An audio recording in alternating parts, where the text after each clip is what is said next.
Assalamualaikum warahmatullahi wabarakatuh. Perkenalkan, nama saya Laila Fajria, kelas 2022C dengan nomor NIM 2204027439 dari Prodi S1 Pendidikan Geografi, Fakultas Ilmu Sosial dan Hukum. Di sini saya akan membacakan tentang sejarah bahasa Indonesia. Bahasa Indonesia adalah bahasa resmi negara Indonesia. Bahasa Indonesia memiliki sejarah lahir pada tanggal 28 Oktober 1928. Pada saat itu, pemuda dari berbagai pelosok Nusantara berkumpul dalam kerapatan pemuda dan berikrar: 1. Bertumpah darah yang satu, tanah Indonesia. 2. Berbangsa yang satu, bangsa Indonesia. 3. Menjunjung tinggi bahasa persatuan bahasa Indonesia. Ikrar para pemuda ini dikenal dengan nama Sumpah Pemuda. Bahasa Indonesia dinyatakan kedudukannya sebagai bahasa negara pada tanggal 18 Agustus 1945. Karena pada saat itu, Undang-Undang Dasar 1945 disahkan sebagai Undang-Undang Dasar Negara Republik Indonesia. Dalam Undang-Undang Dasar 1945 disebutkan bahwa bahasa negara ialah bahasa Indonesia. Cikal bakal bahasa Indonesia terbentuk dan berkembang dari bahasa Melayu yang sudah digunakan sejak kawasan Melayu disebut sebagai Nusantara. Bahasa Melayu sudah digunakan sebagai bahasa perhubungan atau lingua franca oleh masyarakat di seluruh Asia Tenggara sejak abad ke-7. Bahasa Melayu dipakai di wilayah Nusantara, serta makin berkembang dan bertambah kukuh keberadaannya.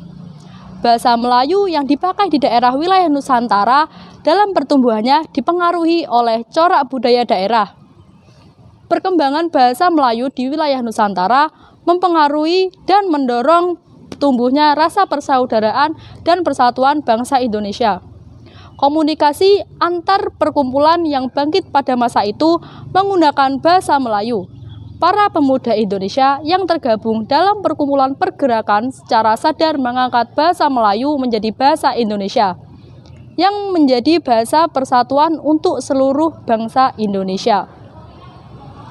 Pada masa kemerdekaan, bahasa Indonesia mengalami perkembangan yang amat pesat.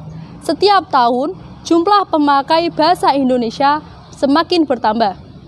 Perhatian pemerintah Indonesia terhadap perkembangan bahasa Indonesia juga sangat besar. Hal ini terbukti dengan dibentuknya sebuah lembaga yang mengurus masalah kebahasaan yang saat ini dikenal dengan nama Badan Pengembangan dan Pembinaan Bahasa. Berbagai upaya mengembangkan bahasa Indonesia telah ditempuh, seperti adanya perubahan ejaan-ejaan, yaitu ejaan Van Ophuijsen, ejaan Suwandi, ejaan yang disempurnakan atau EYD, hingga sekarang yang berlaku adalah ejaan Bahasa Indonesia atau EBI. Berdasarkan Peraturan Menteri Pendidikan dan Kebudayaan Republik Indonesia Nomor 50 Tahun 2015 tentang Pedoman Umum Ejaan Bahasa Indonesia. Bahasa Indonesia memiliki keunggulan, yaitu sebagai bahasa persatuan yang menjadi alat komunikasi antar daerah, menjadi bahasa ibu, menjadi bahasa yang sudah dikembangkan menjadi bahasa ilmu dan teknologi, merupakan 10 besar bahasa yang paling sering digunakan.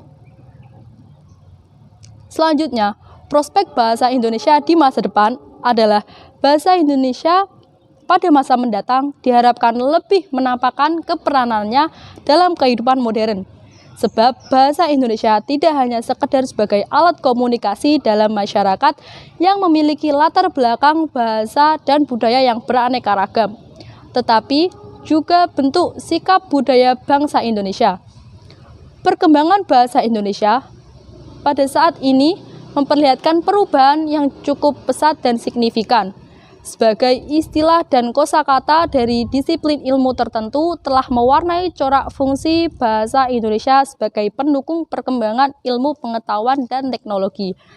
Selain itu, pada masa mendatang, bahasa Indonesia juga berpacu pada globalisasi, di mana akan masuk melalui mobilitas umat manusia, baik secara individu maupun kelompok, aspek teknologi, ekonomi dan keuangan, serta media komunikasi baik cetak maupun elektronik. Sekian yang dapat saya sampaikan, kurang lebihnya mohon maaf. Wassalamualaikum warahmatullahi wabarakatuh.